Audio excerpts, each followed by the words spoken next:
এই পৃথিবী একসময় ধ্বংস হয়ে যাবে, এবং এই পৃথিবী যখন ধ্বংস হবে তার আগে এই পৃথিবীর চিত্রটা কেমন হবে, কি কি ঘটবে, এমন বহু নিদর্শন, বহু লক্ষণ তিনি উল্লেখ করে গেছেন, যেগুলোকে আমরা আয়াত বলি, নিদর্শন বলি। কোরআন এবং হাদিসের বিভিন্ন ভাষা এসেছে। সব থেকে প্রসিদ্ধ যেটা আমাদের কাছে, সেটা হচ্ছে কিয়ামতের লক্ষণ বা কিয়ামতের আলামত। এই আলামতগুলো কি হবে, রাসূল সাল্লাল্লাহু আলাইহি ওয়াসাল্লাম বলেছেন এই হবে, এই হবে, এই হবে।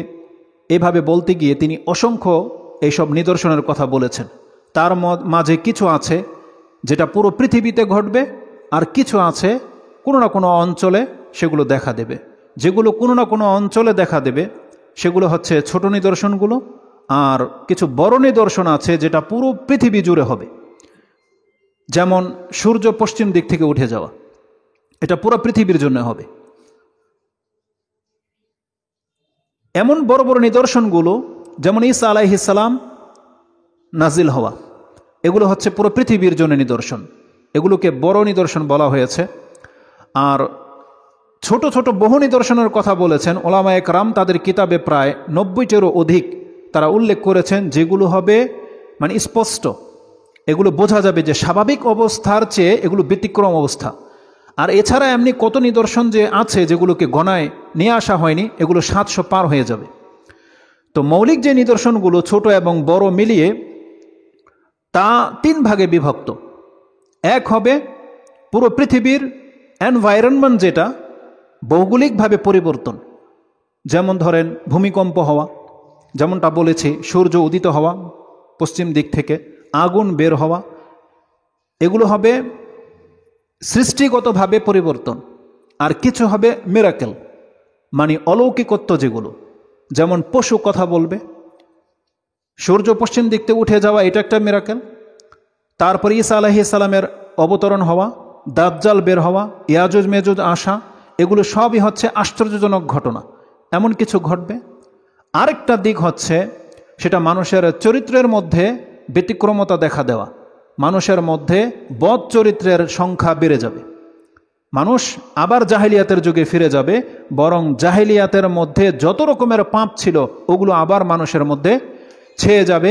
এক পর্যায়ে এই পৃথিবীতে কোনো মুসলিম বাকি থাকবে না, কেবল পাপীরাই বাকি থাকবে। তো যেই পাপগুলো মাথাচাড়া দিয়ে উঠবে সেই পাপগুলো আমরা উল্লেখ করব, যাতে করে এর কয়েকটা উদ্দেশ্য অবশ্যই আছে। তো আমাদের মূল আলোচ্য বিষয় হবে যে কিয়ামতের আগে মানুষের চরিত্র কেমন হবে, এই সম্পর্কে রাসূলুল্লাহ সাল্লাল্লাহু আলাইহি ওয়াসাল্লাম আমাদেরকে যেই দিক নির্দেশনাগুলো দিয়েছে, আমরা এক এক করে সেগুলো আপনাদের কাছে তুলে ধরব। কেন এই বিষয়টা আমাদেরকে জানতে হবে যে পাপগুলো কি, অন্যায় অপরাধগুলো, যেগুলো অপরাধ, এগুলো আমাদেরকে কেন জানতে হবে, এর 2টি উদ্দেশ্য নিয়ে আমি বক্তব্যটা আপনাদের কাছে করব। একটা উদ্দেশ্য হচ্ছে, যখনই কোনো ভবিষ্যৎবাণী যেটা রাসূল সাল্লাল্লাহু আলাইহি ওয়াসাল্লাম করেছেন এটা যখন আপনার সামনে বাস্তবায়ন হতে দেখবেন, তখন আপনার ঈমানকে তাজা করতে হবে। কারণ কোরআন এবং হাদিসে রাসূলুল্লাহ সাল্লাল্লাহু আলাইহি ওয়াসাল্লাম যে ভবিষ্যৎবাণীগুলো দিয়েছেন এগুলোর প্রতি আমাদের ঈমান আমরা রাখি, কিন্তু অনেক সময় আমাদের ঈমান নড়বড়ে হয়ে যায়, আমরা সন্দিহান হয়ে যাই। এই সন্দিহান এটা কোনো যে পরহেজগার ব্যক্তির হবে না তা নয়, যেখানে মুহাম্মদুর রাসূলুল্লাহ সাল্লাল্লাহু আলাইহি ওয়াসাল্লামের যদি সন্দেহ জাগতে পারে, যাকে নিজের চোখে আল্লাহ সুবহানাহু ওয়া তাআলা জান্নাত জাহান্নাম দেখিয়ে দিয়েছে, তাকে ঈমানের উপরে অটুট রাখার জন্য, এবং যাকে আল্লাহ সুবহানাহু ওয়া তাআলা কমান্ড করেছে ওয়ালা তাকুম মিনাল মুমতারিন, আপনি সন্দিহানদের অন্তর্ভুক্ত হয়েন না, এমন ভাষাও আল্লাহ সুবহানাহু ওয়া তাআলা রাসূলুল্লাহ সাল্লাল্লাহু আলাইহি ওয়াসাল্লামের কাছে ব্যক্ত করেছেন।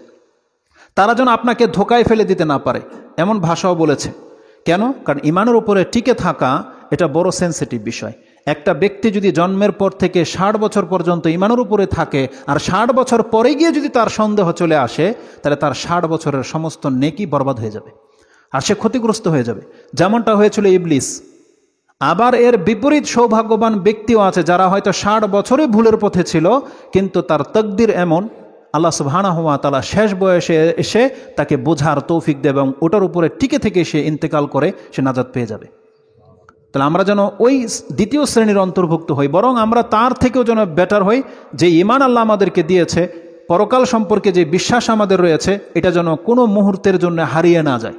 তবে এটাকে টিকিয়ে রাখার জন্যে আমাদেরকে সবসময় প্রচেষ্টা করতে হবে। এক তো আমাদেরকে আল্লাহর কাছে দোয়া করতে হবে, তারপরে আমাদেরকে সেই বাণী যেটা আল্লাহর পক্ষ থেকে নাজিল করা হয়েছে সেই কিতাবকে অধ্যয়ন করতে হবে, এবং এমন শুধু অধ্যয়ন করলে চলবে না, এগুলোর চর্চা করতে হবে, এবং এমন মানুষের সাথে আমাদেরকে সম্পর্ক জুড়তে হবে যারা পরকালে বিশ্বাসী।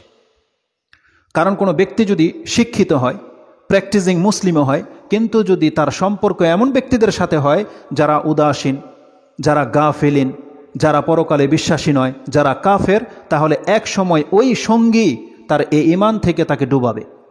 এজন্য ঈমানকে বাঁচিয়ে রাখার জন্য সৎসঙ্গ অত্যন্ত জরুরি। এজন্য আল্লাহ সুবহানাহু ওয়া তাআলা কোরআন উল্লেখ করে দিয়েছেন, ইয়া আইয়ুহাল্লাযীনা আমানুত্তাকুল্লাহ ওয়া কুলু মা'আস সাদিকিন, তোমরা সত্যবাদীদের সাথে হও, মিথ্যুকদের সাথে নয়। এখানে সত্যবাদী বলতে যারা পরকালকে সত্যায়ন করে, বিশ্বাস করে নিয়েছে যে পরকাল সত্য, তাদের সাথে থাকতে বলা হয়েছে। আর কিছু মানুষ আছে যারা পরকালকে মিথ্যা মনে করে, তাদের সাথে অনুসরণ করতে নিষেধ করা হয়েছে। কোরআনের একাধিক আয়াতে পাবেন। মূসা আলাইহিস সালামকে আল্লাহ সুবহানাহু ওয়া তাআলা এই কথাটাই বলেছিলেন। এই কথাটা হঠাৎ করে চলে আসলো, সূরা তোহাতে আপনি পাবেন।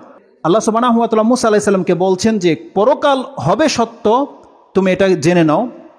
তারপরে বলা হয়েছে যে তুমি তাদের অনুসরণ করবে না, তারা যেন তোমাকে পরকাল থেকে গাফেল করতে না পারে, যারা নিজের হাওয়ার ইত্তেবা করে এবং পরকালে যারা বিশ্বাসী নয়। ফাতারদা, তারপরের শব্দটা হচ্ছে ফাতারদা, তাহলে কিন্তু তুমি প্রত্যাখ্যাত হবে, মানে তোমাকে ছুঁড়ে ফেলে দেওয়া হবে। আল্লাহ বলছেন পরকালে যারা বিশ্বাসী নয় এবং যারা নিজের হাওয়া ইত্তেবাটাকে, 15-16 নম্বর আয়াতটা আপনি দেখে নেবেন, এর মতো মাথা আসতেছে না। তো আল্লাহ সুবহানাহু ওয়া তাআলা বলছেন যদি তুমি তাদেরও ইত্তেবা করো তাহলে তোমাকে কিন্তু ছুঁড়ে ফেলে দেওয়া হবে, মানে আমি তোমাকে প্রত্যাখ্যান করব, আল্লাহ সুবহানাহু ওয়া তাআলা বলছেন। তো কথা হচ্ছে যারা পরকালে বিশ্বাসী নয় আমাদেরকে তাদের অন্তর্ভুক্ত হতে হবে না, মানে তাদের মজলিসে যাওয়া যাবে না, তাদের সাথে আত্মীয়তার সম্পর্ক করা যাবে না, তাদের সাথে অন্তরঙ্গ বন্ধু হওয়া যাবে না, তাদের থেকে ফিরে থাকতে হবে। তালাকুলি হাল কথা হচ্ছে যে তো মানুষের মন্দ চরিত্রগুলো আমরা তুলে ধরবো। এই জন্য কি বলেছি যে যখনই এটা আপনার সামনে বাস্তবায়িত হতে দেখবেন তখনই আপনার ঈমান শক্ত হয়ে যাওয়া উচিত, মজবুত হয়ে যাওয়া উচিত, যে আল্লাহর পক্ষ থেকে রাসূল সাল্লাল্লাহু আলাইহি ওয়াসাল্লাম আমাদেরকে যে মেসেজ দিয়েছে, মুহাম্মদ সাল্লাল্লাহু আলাইহি ওয়াসাল্লাম যে আল্লাহর রাসূল ছিলেন, এটা ওই বাস্তবায়িত হতে দেখে আপনি সত্যায়ন করবেন যে আমি সাক্ষ্য দিচ্ছি যে মুহাম্মদ রাসূলুল্লাহ সাল্লাল্লাহু আলাইহি ওয়াসাল্লাম নিশ্চয় আল্লাহর নবী, তিনি কোনো মিথ্যুক নন, আর এটা বানোয়াট কথা নয়। কারণ কি, এমন মেসেজ ওই ব্যক্তি দিতে পারে যার কাছে আল্লাহর পক্ষ থেকে খবর আসে, তিনি ছাড়া এই তথ্য আর কেউ দিতে পারে না। তো যখনই এমন কিছু ঘটবে আপনার সামনে, চট করে আপনার আল্লাহ এবং তার পরকালের প্রতি বিশ্বাস যেন দৃঢ়তা হয়, এই সেন্সে আমি সেই কথাটা উল্লেখ করব। দ্বিতীয় আরেকটি উদ্দেশ্য নিয়ে আমি আপনার কাছে সেই কথাগুলো উল্লেখ করব, কেন আমাদেরকে পাপ সম্পর্কে জানতে হবে। এই ক্ষেত্রে সব থেকে চমৎকার দৃষ্টিভঙ্গি হচ্ছেন হুযায়ফা রাদিয়াল্লাহু তাআলা আনহুর। তিনি বলছেন যে পাপ থেকে এই জন্য আমি জানি, সবাই ভালো ভালো কিছু জানে, কিন্তু আমি পাপ থেকে এই জন্য জানি যাতে করে সেই পাপ থেকে আমি বেঁচে থাকতে পারি। তাহলে আমাদেরকে সে পাপ কোনটা অন্যায়, কোনটা মস্ত বড় পাপ, কোন পাপে কত বড় শাস্তি রয়েছে, এগুলো সম্পর্কে আমাদেরকে জানতে হবে যাতে করে সে পাপ থেকে আমরা বেঁচে থাকতে পারি। আসুন আমরা হুযায়ফা রাদিয়াল্লাহু তাআলা আনহু সেই হাদিসটা দিয়ে শুরু করি। হুযায়ফা রাদিয়াল্লাহু তাআলা তিনি বলছেন যে আমি কেন মন্দ সম্পর্কে জানতাম, জানার চেষ্টা করতাম, আমার ভয় হতো যেন ওই পাপে আমি জড়িয়ে না যাই, বা ওই পাপ আমার মধ্যে ঢুকে গেছে আর আমি সেই পাপের উপরে আছি কিন্তু আমি জানি না এটা পাপ, এমনটা যেন না হয়, যার ফলে আমি রাসূলুল্লাহ সাল্লাল্লাহু আলাইহি ওয়াসাল্লামের কাছ থেকে সেগুলো জেনে নিতাম। তিনি পুরো সার্কেলের অবস্থাটা তুলে ধরছেন। আন হুযায়ফা রাদিয়াল্লাহু তাআলা তিনি বলছেন তাআল্লামা আসহাবিল খায়রা ওয়া তাআল্লামতু আশ-শার ওয়া তাআল্লামতু আশ-শাররা। তিনি বলছেন যে প্রত্যেক সাহাবী বা অধিকাংশ সাহাবীদের তারা ফজিলত সম্পর্কে ভালো করে জানতে চেত, ভালো ভালো কথাগুলো জানতে চেত, কিন্তু আমি ওয়া তাআল্লামতু আশ-শাররা, আমি অনিষ্ট সম্পর্কে জানতে চাইতাম। এটা ইমাম বুখারী রাহিমাহুল্লাহ তিনি তার কিতাবুল মানাকিবের মধ্যে এনেছেন, মর্যাদার অধ্যায় 61 নম্বর অধ্যায়, হাদিস হচ্ছে 3607 নম্বর হাদিস। তার আগের হাদিসটার মধ্যে তিনি আরেকটু ব্যাপকতার সাথে উল্লেখ করেছেন। তিনি বলছেন প্রত্যেক মানুষ বা অধিকাংশ মানুষ রাসূলুল্লাহ সাল্লাল্লাহু আলাইহি ওয়াসাল্লামের কাছ থেকে কি করতেন, ভালো ভালো কল্যাণকর আমল জানতে চাইতেন। কানান নাসু ইয়াসআলুনা রাসূলুল্লাহি সাল্লাল্লাহু আলাইহি ওয়াসাল্লাম আনিল খায়র ওয়া কুনতু আসআলুহু আনিশ শার মাখাফাতা আইয়ুদরিকানি। আমি ভয়ে রাসূল ইসলামের কাছ থেকে অনিষ্টগুলো জানতে চাইতাম, যে কোন পথটা খারাপ, এই চিন্তাটা কি, এটা কি, এভাবে জানতে চাইতাম। কেন? মাখাফাতা আয়ুদ্রিকানি, যাতে করে ওটা আমাকে পেয়ে না বসে। ওই বস্তু থেকে, ওই পাপ থেকে, ওই কর্ম থেকে, ওই চিন্তা থেকে আমি যেন দূরে থাকতে পারি, সেজন্য আমি জানতাম যে এমন চিন্তা করা কি, এমন করা কি, এই কাজটা কি, ওটা করলে কি হবে, এইভাবে। ইমাম বুখারী রাহিমাহুল্লাহ তিনি তার হাদিসের মধ্যে এটাকে কোট করেছেন। তার চিন্তাটাকে তিনি স্পষ্ট করে দিয়েছেন, সেটা কি, ওই পাপ যেন আমার দ্বারা না হয়। আমাদের সমাজের কিছু যুবক আছে, যুবক যুবতী বা বেশ কিছু মানুষ আছে, যাদের মধ্যে হুযায়ফা রাদিয়াল্লাহু তাআলা আনহুর এই চিন্তার একটা বাস্তবায়ন করে। হুযায়ফা রাদিয়াল্লাহু তাআলা আনহু চিন্তা কি করেছেন, যে আমি খারাপগুলো কেন জানি, যাতে করে সেই খারাপ থেকে বেঁচে থাকতে পারি। এটা একটা সৎ উদ্দেশ্যে নিয়ে জানতেন। আমাদের মাঝে এমন অসংখ্য মুসলিম যুবকরা আছে যারা খারাপ সাইট সম্পর্কে অন্য বন্ধুর কাছ থেকে জানে, খারাপ সাইট লিঙ্ক ধার করে নেয়, খারাপ পথ শিখে, খারাপ কাজ শিখে। কেন? বেঁচে থাকতে শিখে, ওটাতে জড়িয়ে যাওয়ার জন্য শিখে। এটা হচ্ছে আমাদের চরিত্র। আজকে অধিকাংশ মানুষ নেটের জগতে, ও জানে না কোন সাইডে গেলে খারাপ পিকচার আসবে, ও জানে না। ওর বন্ধু ওকে সেন্ড করে লিঙ্ক, যে এখানে ঢুক। একজন আরেকজনের কাছ থেকে, বন্ধু থেকে লিঙ্ক ধার করে, শেয়ার করে, কোনটা কিভাবে ডিলিট করা যায়, কোন সাইট আমি ভিজিট করার পরে সেগুলোকে আমি ক্লিন করব, এগুলো শিখে। কেন? ওই কাজগুলো করার জন্য শিখে। অথচ আমাদেরকে আল্লাহ সুবহানাহু ওয়া তাআলা কি বলতেছেন, আমাদেরকে পাপগুলো জানতে হবে। কেন? জেনে নেওয়ার পরে যেন সেখান থেকে আমরা দূরে সরতে পারি। আমাদের সমাজের আরও কিছু মানুষ আছে যারা ভদ্র, তারা আবার আরেকটা উদ্দেশ্যে পাপগুলো শিখে। সেটা হচ্ছে, ব্যাংকিং বহুত সিস্টেম আছে বা যেই কোনো লেনদেনগুলো সে জানে যেগুলো সুদ। আলেমদের বারংবারই বক্তব্য রয়েছে ব্যাংকিং লেনদেনের এই সিস্টেমগুলো থেকে বেঁচে থাকার জন্যে। কিন্তু যারা নিজেদেরকে একটু ধর্মকর্মের অনুসারী ভাবে দেখায়, পরহেজগারিতা দেখায়, তারা ওগুলোর সাথে জড়িয়ে যাওয়ার পরে প্রশ্ন করে যে এটা কি, ওটা কি, অমুক হুজুর বলেছে জায়েজ, তো আপনি কি বলেন? কোনোভাবে ওটাকে জায়েজ করা যায় কিনা ওই ফন্দি খোঁজে। অথচ ইসলাম আমাদেরকে শিক্ষা দিয়েছে যে যেটা স্পষ্ট হালাল, হালাল তো মেনে নাও, যেটা স্পষ্ট হারাম, সেটা স্পষ্ট হারাম। আর কিছু আছে, ও বাইনাহুমা উমুরুম মুশতাবিহাত ফামানিত্তাকা শুবহাত ইস্তাবরা লিদীনিহি ওয়া ইরদিহি। রাসূলুল্লাহ সাল্লাল্লাহু আলাইহি ওয়াসাল্লাম একটা প্রসিদ্ধ হাদিস, যেটা নোমান বিন বাশিরের হাদিস হিসেবে প্রসিদ্ধ। এটা আপনি বুখারী মুসলিমের দুই জায়গাতেই পাবেন। ইমাম বুখারী সম্ভবত হাদিসটা 50 অথবা 52 নম্বর হাদিস, 50 অথবা 52, 50, 51, 52, তিনটার হাদিসের মধ্যে আপনি পেয়ে যাবেন। নোমান বিন বাশির সম্ভবত 50 নম্বর হাদিস, তাওহীদ পাবলিকেশনের নাম্বারে, বাংলা অ্যাপসে 50-এ পেবেন। তাতে আছে, রাসূল সাল্লাল্লাহু আলাইহি ওয়াসাল্লাম বলছেন, আল হালালু বায়্যিনুন ওয়াল হারামু বায়্যিনুন ওয়া বাইনাহুমা উমুরুম মুশতাবিহাত ফামানিত্তাকা শুবহাত ইস্তাবরা লিদীনিহি ওয়া ইরদিহি। হালাল হারাম স্পষ্ট, এর মিডলে কিছু আছে যেগুলো অস্পষ্ট। আর জেনে নেন, যেগুলো অস্পষ্ট এগুলি হারাম, এগুলো হারামের মধ্যেই পড়বে অধিকাংশগুলো। লা ইয়ালামুহা কাসীরুম মিনান নাস, রাসূল বলছেন অধিকাংশ মানুষ জানে না এগুলো হারাম, কিন্তু কেউ তো জানে। যারা জানে তারাই আপনাদেরকে নিষেধ করতেছে এগুলো হারাম। তারপর রাসূল বলেছেন, ফামানিত্তাকা শুবহাত, এই সন্দিহান বিষয় থেকে যেই ব্যক্তি নিজেকে মুক্ত করে নিতে পারলো, ইস্তাবরা লিদীনিহি ওয়া ইরদিহি, সে তার ধর্ম এবং তার ইজ্জতকে সে বাঁচিয়ে নিতে পারলো। তার মানে যেই ব্যক্তি সন্দিহান বিষয়তে জড়াবে সে ডুববে, তার ধর্ম ডুববে, তার মান সম্মানও ডুববে। তো কথা হচ্ছে যে আমাদেরকে খারাপগুলো জানতে হবে। কেন? যাতে করে ওই পথ থেকে জেনে নেওয়ার পরে ওই কাজে যেন আমি আর আপনি জড়াতে না পারি। কিন্তু আজকে আমাদের চরিত্র কেমন? আপনি কি মনে করেন, যদি 100টা পাপের লিস্ট এখন আপনার কাছে তুলে ধরি, একটা হাতও নিচে নামবে না, সবাই বলবেন হ্যাঁ আমরা জানি এগুলো পাপ। কেউ বলবেন এটা আমি জানি না। যেমন রাসূল ইসলামের যুগে যখন ওহী নাযিল করা হয়েছে, তখন তাদেরকে এক এক করে নিষেধ করা হয়েছে। মদ খাওয়া যাবে না, বেপরদা হওয়া যাবে না, টাকনার উপরে প্যান উঠাও, দাড়ি ছাড়ো, এগুলো তাদেরকে জানানো হয়েছে। আর এর আগে কি ছিল? জায়েজ ছিল। এখন ওই লিস্ট যদি এখানে ঝুলিয়ে দেওয়া হয়, আপনারা প্রত্যেকে জানবেন হ্যাঁ এগুলো সব আমাদের জ্ঞান আছে, কিন্তু আমল নাই।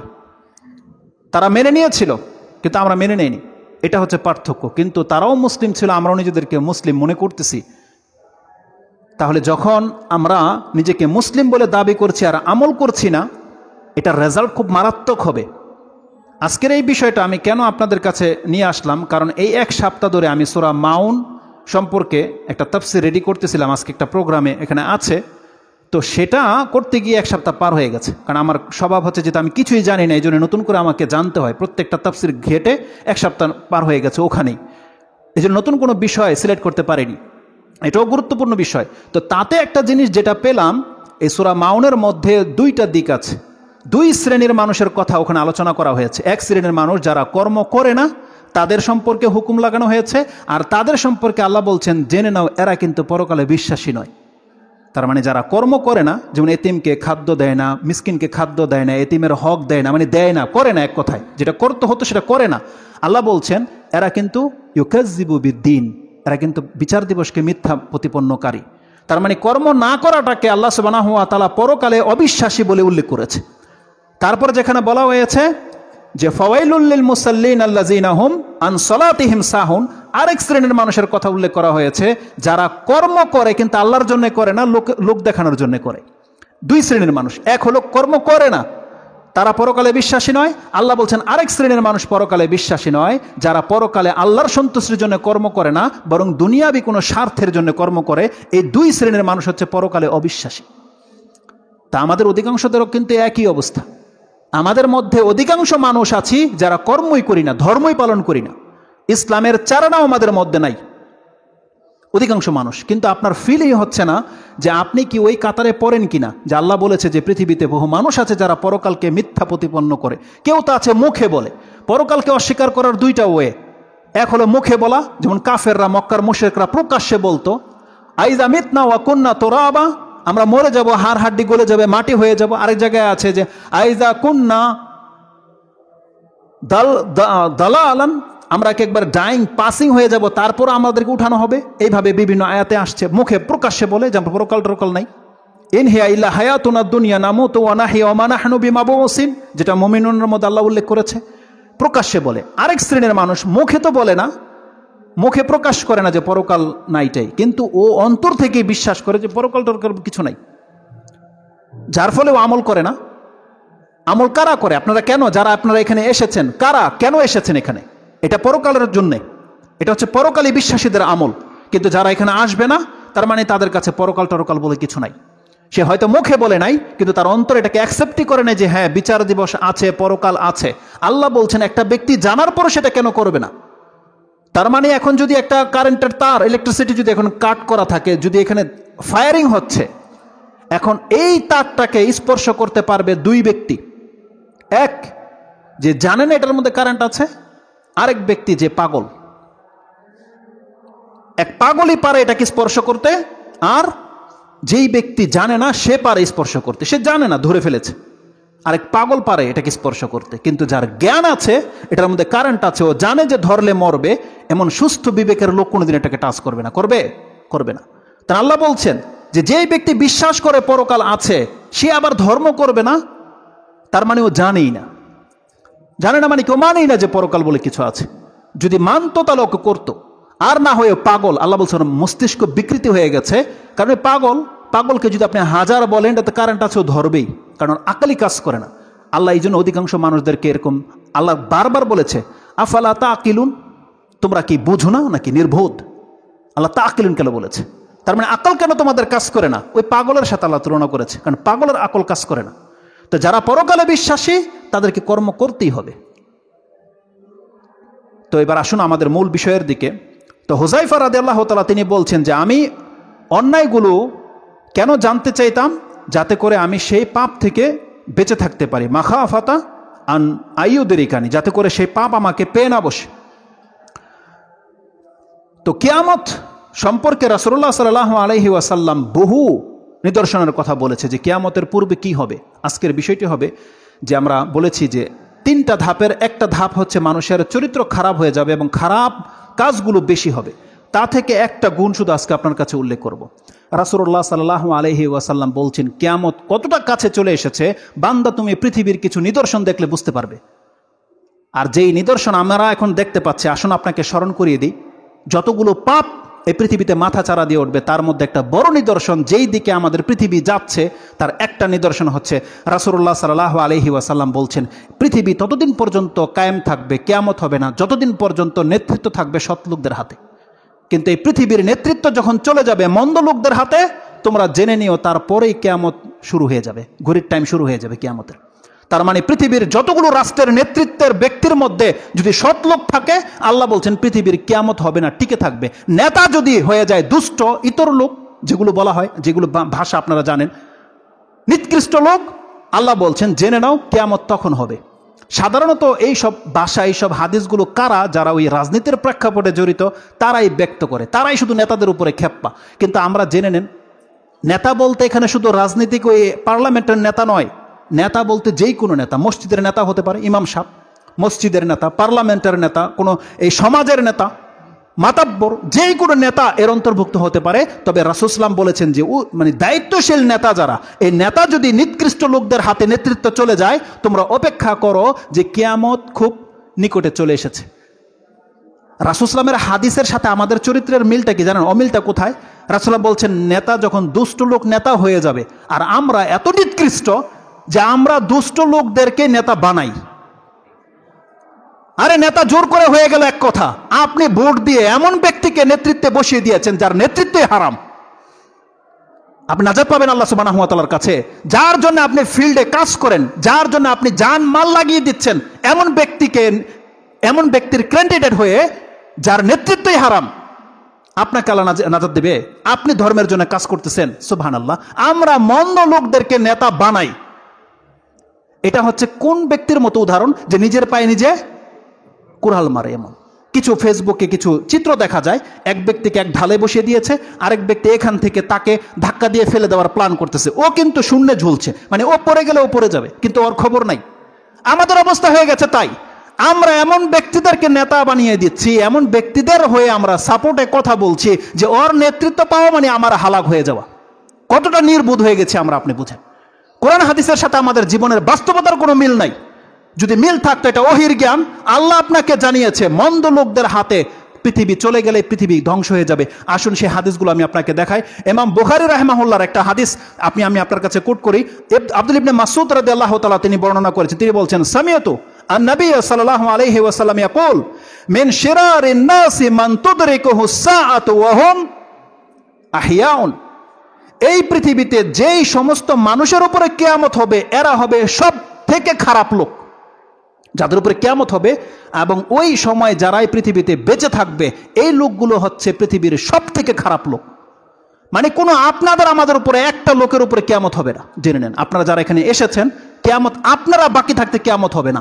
যেই দিন আপনাদের এগেইনস্টে এই পৃথিবীতে আপনারা থাকবেন না, আপনাদের সন্তানগুলো যদি এই পথে ফিরে না আসে, যদি বামপন্থীদের দিকে চলে যায়, তার মানে জেনে দেন ওরাই হচ্ছে সেই লোক যাদের উপরে কিয়ামত হবে। কোনো সৎ লোকের উপরে কিয়ামত হবে না। আপনি কি জানেন কিয়ামত কেন আল্লাহ সৎ লোকের উপরে করবে না? একটা মানুষের আত্মা বেরিয়ে যাওয়াটা কিন্তু খুব কঠিন কাজ, খুব মর্মান্ত। এর চাইতে বড় বেদনা কোনো ব্যক্তির আর হতে পারে না। যেই আঘাতে তার প্রাণ বেরিয়ে যাবে, এটা কি জাহাতা ব্যাপার? কি মনে করেছেন? তাহলে স্বাভাবিকভাবে একটা মানুষ মরে যাওয়া, সে যতটা কষ্ট ফিল করবে, কোনো ব্যক্তিকে যদি হাতুড়ি দিয়ে পিটিয়ে মারা হয়, এই দুইজনের প্রাণ কি একই রকম ভেবে বেরোবে? যেই ব্যক্তিকে থেতলিয়ে দেওয়া হয়েছে, যেই ব্যক্তিকে আগুনে জ্বালিয়ে মারা হচ্ছে, এই দুই ব্যক্তির প্রাণ কি একরকম বেরোবে? আর আপনি কি মনে করেছেন কিয়ামতের আগের দৃশ্যগুলো কি? আল্লাহ সুবহানাহু ওয়া তাআলা বলছেন 2 পাহাড়কে পিষে ফেলা হবে। যদি একটা পাহাড় পাউডার হয়ে যায়, আপনার আমার অস্তিত্ব টিকে থাকবে? আমরা তো কি হয়ে যাব, আল্লাহ সুবহানাহু ওয়া তাআলা বেটার জানে। এই জন্য আল্লাহ সুবহানাহু ওয়া তাআলা কোনো মুমিন বাকি থাকতে পৃথিবীতে কিয়ামত ঘটাবে না। কত মারাত্মক হবে সেই সিচুয়েশন। আপনি কি ভেবেছেন যেখানে বলা হয়েছে সূর্য গলিয়ে দেওয়া হবে, আগুন ধরিয়ে দেওয়া হবে সমুদ্রের মধ্যে, এই পুরো পৃথিবীটাকে পাউডার করে উড়িয়ে দেওয়া হবে, আপনার আমার অস্তিত্ব কি থাকবে? এই জন্য আল্লাহ সুবহানাহু ওয়া তাআলার দয়া, যে আল্লাহ আমাদেরকে তার দয়ায়, তার রহমতে আমাদেরকে মেরে দেবে, কিন্তু পাপীদেরকে আল্লাহ সুবহানাহু ওয়া তাআলা হালাক করে করে মারবে। এই জন্য আল্লাহ সুবহানাহু ওয়া তাআলার কাছে আমরা দোয়া করি, আল্লাহ আমরা বাকি থাকতে যেন পৃথিবীতে কিয়ামত না ঘটে। আল্লাহ তুমি আমাদেরকে সম্মান মৃত্যু দান করো, যাতে সম্মানের সাথে আল্লাহ তোমার সাথে আমরা সাক্ষাৎ করতে পারি। এর জন্য আমাদেরকে প্রচেষ্টা করতে হবে। রাসূলুল্লাহ সাল্লাল্লাহু আলাইহি ওয়াসাল্লাম বলছেন যে সব থেকে খারাপ লোক মিন শিরারিন নাসি মান তুদরিকুহু সাআতু ওয়া হুম আহিউন, যারা বেঁচে থাকবে তাদের উপরে কিয়ামত হবে, এই লোকগুলো হচ্ছে সব থেকে খারাপ লোক। এটা ইমাম বুখারী রাহিমাহুল্লাহ কোট করেছেন, হাদিস হচ্ছে 7066। এবং ইমাম মুসলিমের ভাষাটা হচ্ছে আব্দুল ইবনে আব্বাস রাদিয়াল্লাহু তাআলা আনহুর উক্তি। তিনি বলছেন, মানে আব্দুল ইবনে আব্বাসের বর্ণনাতে, আব্দুল ইবনে মাসউদ রাদিয়াল্লাহু তাআলা আনহুর বর্ণনাতে একই সাহাবীর হাদিস, তিনি বলছেন লা তাকুমু সাআতু ইল্লা আলা শিরারিন নাস, কিয়ামত হবে না তবে হবে একমাত্র শিরারিন নাস। বলা হয়েছে সব থেকে খারাপ লোকের উপরে, শিরারিন নাস বলা হয়েছে, সব থেকে খারাপ লোকের উপরে কিয়ামত হবে।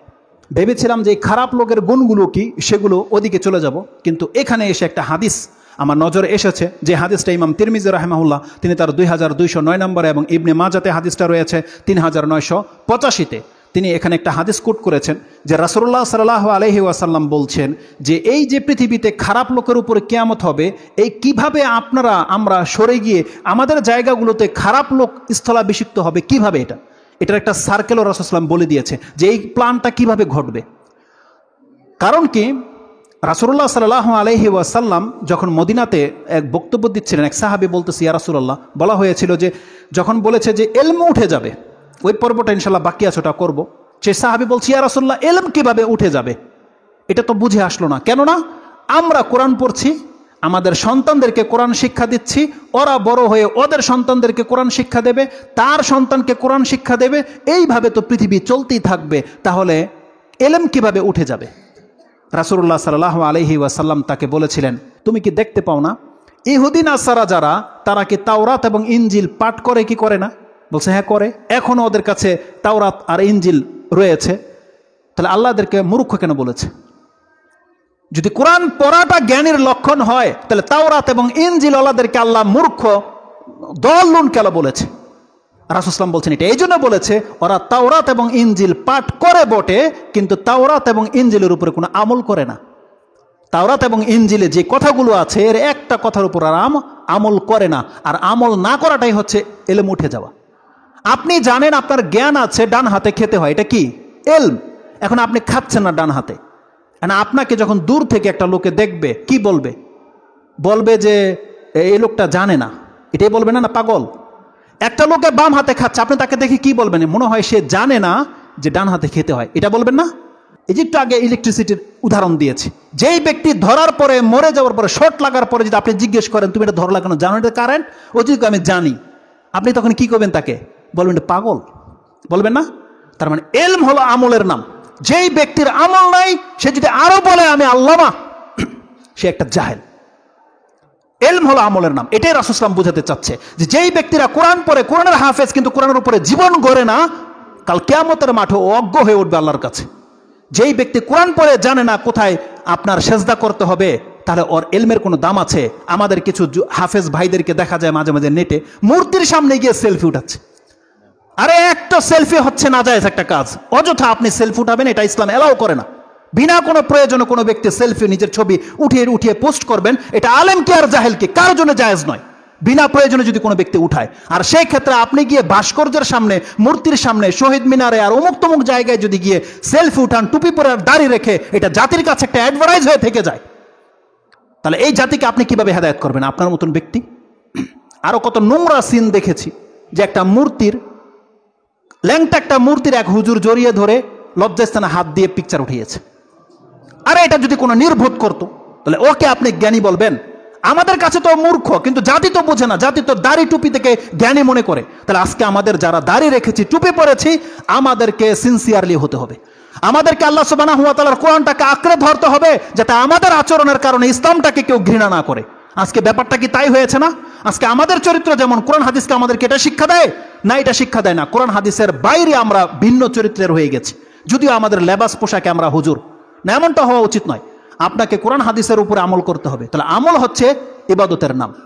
তার মানে কোনো ব্যক্তি, সে সাহাবী বলতেছে যে আমরা তো কোরআন শিখি, আমাদের সন্তানদেরকে শিখাবো, তারা তার সন্তানদেরকে শিখাবে, এলেম তো বাকি থেকে যাবে, কিন্তু এলেম কিভাবে গায়েব হবে? রাসূল সাল্লাল্লাহু আলাইহি ওয়াসাল্লাম বলছেন এলমের উপরে আমল না করাটাই হচ্ছে এলেম গায়েব হয়ে যাওয়া।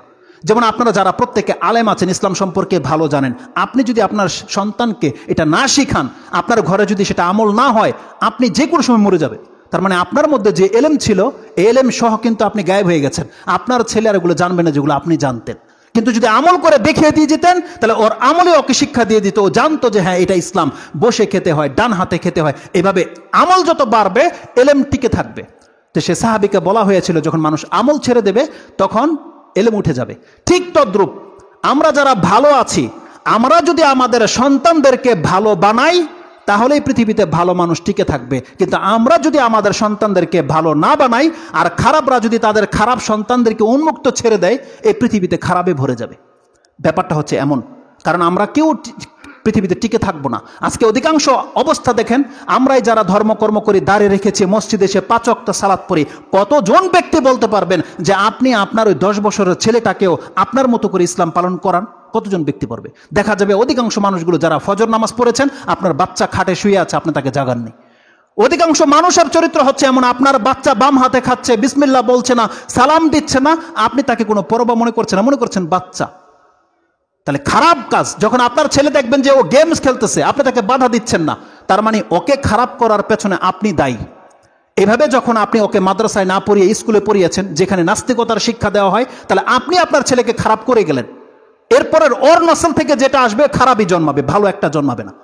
তাই জন্য ভালোর নসল থেকে ভালো বের হবে যদি আপনি তাকে ভালো শিক্ষা দেন। কিন্তু খারাপ কিন্তু তার সন্তানদেরকে ভালো শিক্ষা দেয় না, ও খারাপই শিক্ষা দেয়। এইভাবে একদিন পৃথিবীতে ভালোর কোনো সংখ্যা থাকবে না, এটাই বলা হয়েছিল। আসুন দেখাই তো, যখন পৃথিবী খারাপের সংখ্যা বেড়ে যাবে, আর এটা হবে বড় বড় নেতৃস্থানীয় ব্যক্তিদের কারণে। কারণ একটু আগেই বলেছি, নেতা যখন খারাপ হবে, তাহলে এই জাতি কোনোদিন ভালো কিছু আশা করতে পারবে না। নেতা যদি এটা না বুঝে কোনটা কল্যাণ আর কোনটা অকল্যাণ, কোনটা করা যাবে কোনটা করা যাবে না, এটা যদি নেতা না বোঝে, তাহলে আপনি কি বুঝবেন? বাস্তব চিত্র যেটা এখন, এটা রাজনৈতিক প্ল্যাটফর্ম দেখে তারা আমাদেরকে মনে করবে যে আমরা হলো হয়তো ওই পন্থী, কিন্তু না, এটা আমাদের ইমানি দায়িত্ব বলতেই হবে। ফেসবুকে যেটা দেখেছি ভিডিওর মধ্যে, কোনো এক স্কুলে, আমি তার নাম নিলাম না, কোন এক ব্যক্তিকে তার মূর্তিকে সামনে রেখে স্কুলের ছাত্রীরা প্রত্যেকে আস্তে আস্তে ফুল দিতেছে বা কি করতেছে, সালাম করতেছে, এইভাবে করে যাচ্ছে, আসতেছে। আপনি বলতেছেন এটা তো পূজা না, আপনি নেতা, আপনি বলতেছেন এটা পূজা না, সম্মান করেছে, একটা মূর্তি এখানে ফুল দিয়েছে, তাকে সালাম করেছে, এটা পূজা কিভাবে হলো? এটা আপনার বিবেক, আপনার সেন্স। আল্লাহ সুবহানাহু ওয়া তাআলা যদি বলে এটা পূজা, কিয়ামতের মাঠে আপনার রেজাল্ট কি হবে? আল্লাহ যদি বলে এটা পূজা, কি রেজাল্ট হবে এটা বলেন? আরে যেখানে যদি গাছের মধ্যে একটা তলোয়ার যদি ঝুলিয়ে রাখাটা ইবাদত হয়, পূজা হয়, তাহলে আপনি একটা মূর্তির সামনে এরকম করেছেন, আপনি বলছেন এটা পূজা না, মানে কি এর? মূসা আলাইহিস সালামের কওম জাতি যখন ফেরাউন কবল থেকে মুক্ত হয়ে পারে এসেছে, দেখে তারা কি করতেছে, পূজা করতেছে। মূসাকে বলতেছে আমাদের জন্য এরকম একটা মূর্তি বানিয়ে দাও, যাকে দেখে আমরা ইবাদত করব। রাসূলুল্লাহ সাল্লাল্লাহু আলাইহি ওয়াসাল্লামের সাহাবায়ে কেরামরা কোনো একটা এলাকায় গিয়েছে, দেখেছে তারা একটা গাছ, জাতু আনওয়াত বলা হয়েছে, জাতুল আনওয়াত, সেখানে তারা তলোয়ারে ঝুলিয়ে দিয়ে সেখানে বসে জিকিরের মতো কিছু করছে আর ওখানে ধ্যান করছে। রাসূল সাল্লাল্লাহু বলা হয়েছে যে আমাদের যদি এরকম একটা জাতুল আনওয়াত থাকতো, তখন রাসূল সাল্লাল্লাহু আলাইহি বলেছেন সুবহানাল্লাহ, তোমরা সেই মূসার কওমের মতো হয়ে গেছো যে তোমরাও তাদের মতো বাছুর পূজায় লিপ্ত হতে চাও। তাহলে একটা গাছের মধ্যে যদি তলোয়ারই ঝুলানো, যদি এটা ইবাদতের রূপ নেয়, এটা সম্মান করা যদি ইসলামের এলাও না হয়ে থাকে, একটা মূর্তি বানিয়ে সেখানে বাচ্চাদেরকে দিয়ে আপনি ফুল দিবেন আর সালাম করাবেন, আপনি ভুলে গেছেন হয়তো সেই হাদিস যেটা একজন ব্যক্তির রাসূল সাল্লাল্লাহু আলাইহি ওয়াসাল্লাম বলেছেন, একটা মাছিকে কেন্দ্র করে জান্নাতে যাবে, একটা মাছিকে কেন্দ্র করে জাহান্নামে যাবে। একটা মাছি বলা হয়েছিল যে এই মূর্তির সামনে তোমাকে ইবাদত করতে হবে না, তুমি একটা নজর এখানে পেশ করো, নজর না দিলে আমরা এখানে কাউকে যেতে দেই না। সেই ব্যক্তি একটা মাছি মেরে সেই মূর্তির সামনে দেওয়ার কারণে রাসূল সাল্লাল্লাহু আলাইহি ওয়াসাল্লাম বলছেন দাখালান নার, এই ব্যক্তি জাহান্নামে গেছে। আরেকজন ব্যক্তিকে বলা হয়েছিল এখান দিয়ে যেতে পারবে না, একটা মাছি মেরে, অলাউ বিজুবাব, একটা মাছি মেরে হলে এখানে দিয়ে তোমাকে যেতে হবে। সেই ব্যক্তি বলছে আমি এমন এক ব্যক্তি, আমার যদি সক্ষম হয় তারপর আমি কোনোদিন আল্লাহ ছাড়া কোনো কিছুর সামনে নজর পেশ করি না। সেই ব্যক্তির গলাটাকে উড়িয়ে দেওয়া হয়েছে, গলাটাকে কেটে দেওয়ার কারণে রাসূল সাল্লাল্লাহু আলাইহি ওয়াসাল্লাম বলছেন দাখালাল জান্নাহ, সে একটা মাছি না দেওয়ার কারণে জান্নাতে চলে যাবে। আর আমরা এত বড় যে মূর্তির সামনে মাছি দিলে জান্নাত নাজাত রয়েছে, আর আপনি যদি মূর্তির নির্মাণদাতা হন, নির্মাণাধীন হয় আপনার ধারা, আপনি কি ভেবেছেন কি হবে? আলা কুল্লি হাল, ওই সাবজেক্ট আজকে নয়, তাই আমি ওদিকে যেতে চাচ্ছি না। যেই কথাটা আমি আপনাকে বোঝানোর জন্য 5টা মিনিট চেয়েছিলাম, সেটা হচ্ছে এই, রাসূলুল্লাহ সাল্লাল্লাহু আলাইহি সাল্লাম বলেছেন কিভাবে পৃথিবী ধ্বংস হয়ে যাবে। রাসূল বলছেন তোমরা অপেক্ষা করবে, যেই দিন কিয়ামত হবে তার আগের সিচুয়েশন হবে এমন। হুযায়ফা রাদিয়াল্লাহু তাআলা তিনি বলছেন ক্বালা রাসূলুল্লাহ সাল্লাল্লাহু আলাইহি ওয়াসাল্লাম লা তাকুমুস সাআতু হাত্তা ইয়াকুনা আসআদান নাসি বিদ-দুনিয়া, এই পৃথিবী ততদিন পর্যন্ত ধ্বংস হবে না যতদিন পর্যন্ত এই পৃথিবীর নেতৃত্ব চলে না যাবে এমন ব্যক্তির দিকে রাসূল সাল্লাল্লাহু বলছেন বিদ-দুনিয়া লোকা ইবনু লোকা। এই হাদিসটা চাষারার একটা বক্তব্য বলেছিলাম। রাসূল সাল্লাল্লাহু আলাইহি ওয়াসাল্লাম বলেছেন যতদিন পর্যন্ত পৃথিবীর ক্ষমতা চলে যাবে না যাবেন এমন ব্যক্তিদের কাছে যারা হবে লোকা ইবনু লোকা, এই শব্দটাকে কোট করেছেন ইমাম তিরমিজি, হাদিস নাম্বার হচ্ছে 2209, এবং ইমাম ইবনু মাজাহ হাদিস হচ্ছে 3985, এবং এই হাদিসটাকে ভিন্ন শব্দে আরো এসেছে এভাবে, লা তানকাদিয়া দুনিয়া, এই দুনিয়া পূর্ণতা পাবে না, মানে শেষ হওয়ার সময় আসবে না, হাত্তা তাকুনা ইনদা লোকা ইবনু লোকা, যতদিন পর্যন্ত এই দুনিয়া চলে যাবে নিকৃষ্টদের সন্তান নিকৃষ্টদের কাছে। রাসূল সাল্লাল্লাহু আলাইহি ওয়াসাল্লাম বলছেন এই দুনিয়ার নেতৃত্ব যতদিন পর্যন্ত লোকা ইবনু লোকার হাতে চলে না যাবে ততদিন পর্যন্ত কিয়ামত হবে না। এই লোকাকে, তার সন্তান আবার লোকাকে, এই লোকা ইবনু লোকা হচ্ছে একটা চমৎকার কথা ওই দিন বেরিয়ে গিয়েছিল খুতবা থেকে। লোকা মানে হয় নির্বোধ, লোকা মানে হয় ইতর, লোকা মানে হয় দুষ্ট, লোকা মানে হয় খোকা, মানে বোঝে না। একটা শব্দ যদি এতগুলো অর্থ হয়, এক হলো খোকা, আরেক হলো বোকা, আরেক হলো ইতর বা দুষ্ট। এখন একটা বাচ্চার মধ্যে সব কটা গুণ থাকে, একটা বাচ্চা, দুষ্ট বাচ্চার মধ্যে কিন্তু সব কয়টা গুণ ফিট, ও খোকাও, ও বোকাও, ও নিকৃষ্ট, ও অধম, সব কয়টা গুণ থাকে। কিন্তু ওই শব্দটা যখন বাচ্চাকে আমরা বলি, কি ভাষায় বলি, ওকে দুষ্ট আর নিকৃষ্ট ওগুলো বলি না, তখন বলি বোকা, না হয় খোকা, এটা বলি না যে খোকা, এটা খোকা, বোকা বা বোঝে না, কিছুই বোঝে না, তাই না? ওকে নির্বোধ বলেন না, ওকে আপনি ইতরও বলেন না, দুষ্ট, দুষ্ট হয়তো অনেক সময় আমরা বলি, কিন্তু একেবারে খারাপ শব্দটা আপনি বলেন না বাচ্চাদের ক্ষেত্রে। কিন্তু ওর যেই গুণ, এটা যদি কোনো বড় ব্যক্তির মাঝে থাকে আর ওই বড় ব্যক্তির জন্য যদি ওই একই শব্দ ব্যবহার করা হয়, তখন কিন্তু আর সে বোকা থাকে না, তখন সে খোকাও থাকে না, তখন কি হয়, ওই ট্রান্সলেটই করেছেন মুফাসসিরগণ। তিনি বলছেন যতদিন পর্যন্ত এই পৃথিবীর নেতৃত্ব চলে যাবে না নিকৃষ্টদের সন্তান নিকৃষ্টদের হাতে, ততদিন পর্যন্ত কিয়ামত হবে না। কেন বললাম এই কথাটা? এই লোকা শব্দটা একদিন রাসূলুল্লাহ সাল্লাল্লাহু আলাইহি ওয়াসাল্লাম হাসান হোসেনের ক্ষেত্রে ব্যবহার করেছে। এই হাদিসটা ইমাম মুসলিম কোট করেছেন। আমি যখন অর্থ খোঁজার চেষ্টা করলাম তখন মুসলিমে হাদিস পেয়ে গেলাম। ইমাম মুসলিম হাদিসটাকে কোট করেছেন 45 নম্বর অধ্যায়, হাদিস হচ্ছে 6151। আবু হুরায়রা রাদিয়াল্লাহু তাআলা তিনি বলছেন, আমি এবং রাসূলুল্লাহ সাল্লাল্লাহু আলাইহি ওয়াসাল্লাম বাজার থেকে ফাতেমা রাদিয়াল্লাহু তাআলা আনহার ঘরে গেলাম। হাদিসের ভাষাটা হচ্ছে হাত্তা আতা খিবা ফাতেমাতা, তার আঙ্গিনায় যখন গেলাম, ঘরেও ঢুকেনি, উঠানে, তখন রাসূলুল্লাহ সাল্লাল্লাহু আলাইহি ওয়াসাল্লাম এই বলে ডাক দিয়েছিলেন, আসাম্মাল লোকা, আসাম্মাল লোকা, তার মানে কি খোকা কি শুনতে পাচ্ছ? রাসূলুল্লাহ, হাসান হোসেন কতটুকু ছোট ছিল, মাত্র 3-4 বছরের বাচ্চা, হয়তো দূরে হাঁটতে চলতে পারে, বুঝতে পারে, তখন বলছেন আসাম্মাল লোকা, কোথায় আমার খোকা, তুমি কি শুনতে পাচ্ছ? তার মানে আদর করে তাকে লোকা বলেছিলেন। কেন? কারণ বাচ্চা সাধারণত নিষ্পাপ হয়, নির্বোধ হয়, তারপরে ওর মধ্যে কোনো হিতাহিত জ্ঞান থাকে না, তার মানে ও মাসুম, সব কিছু করবে ওর মতো করে, ও বুঝে না এটা কি করলে ভালো হবে না খারাপ হবে, এটা বুঝে না।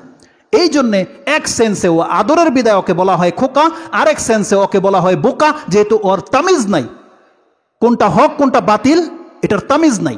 এখন যদি বলেন একটা 40 বছরের ব্যক্তি যদি তার মধ্যে এই বাচ্চার গুণ থাকে, যেই ব্যক্তি 40 কিন্তু ওর হিতাহিত জ্ঞান নাই, ও জানে না কোন দায়িত্বটা কত বড়, ও জানে না কাকে কতটা দিতে হবে, ও জানে না কোনটা পাপ আর কোনটা পাপ নয়, জানে না, তাহলে ওকে আপনি বলবেন খোকা, আমাদের নেতা খোকা, এটা বলবেন?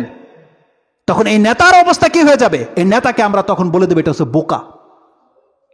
যাকে দায়িত্ব দেওয়া হয়েছে, একটা রাষ্ট্র পরিচালনার দায়িত্ব দেওয়া হয়েছে, এই বোকা বোঝে না যে ওর দায়িত্বটা কি, কাকে কতটা দিতে হবে, কোন কাজটা কোন ভাবে করতে হবে, কোনটা পাপ কোনটা করা যাবে কোনটা করা যাবে না, এটা যখন একটা ম্যাচুইড ব্যক্তি বোঝে না, তো তাকে ওই শব্দটাই প্রয়োগ হয়ে যাবে যেটা একটা বাচ্চার ক্ষেত্রে প্রয়োগ হয়, একটা বাচ্চার ক্ষেত্রে প্রয়োগ হয়। একটা বাচ্চা লোকা হতে পারে কারণ ও বোঝে না, ও জানে না যে এটার মূল্য কত, পানিতে চুবিয়ে দিতে পারে, কিন্তু এই কাজটা যদি ও নির্বোধ করে, ওকে আপনি কি বলবেন? আপনার 20-30 বছরের একটা ছেলে যদি এই কাজটা করে, আপনার মোবাইলকে যদি পানিতে চুবিয়ে দেয়, ওকে আপনি চুমু খাবেন, আদর করবেন, কোলে নাকি একটা থাপ্পড় মারবেন?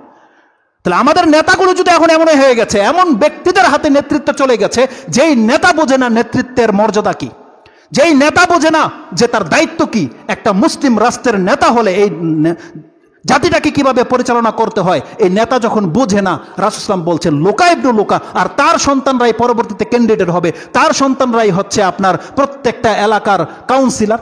ওই লোকা ইবনু লোকাদের হাতে চলে গেছে ক্ষমতা, যার আকল নাই, 30-40 বছর হয়ে গেছে, লম্বা চূড়ো হয়ে গেছে আমাদের মতো, কিন্তু বিবেক কাজ করে না যে ওকে এই জমিনে কেন আল্লাহ সৃষ্টি করেছে, ও বুঝে না।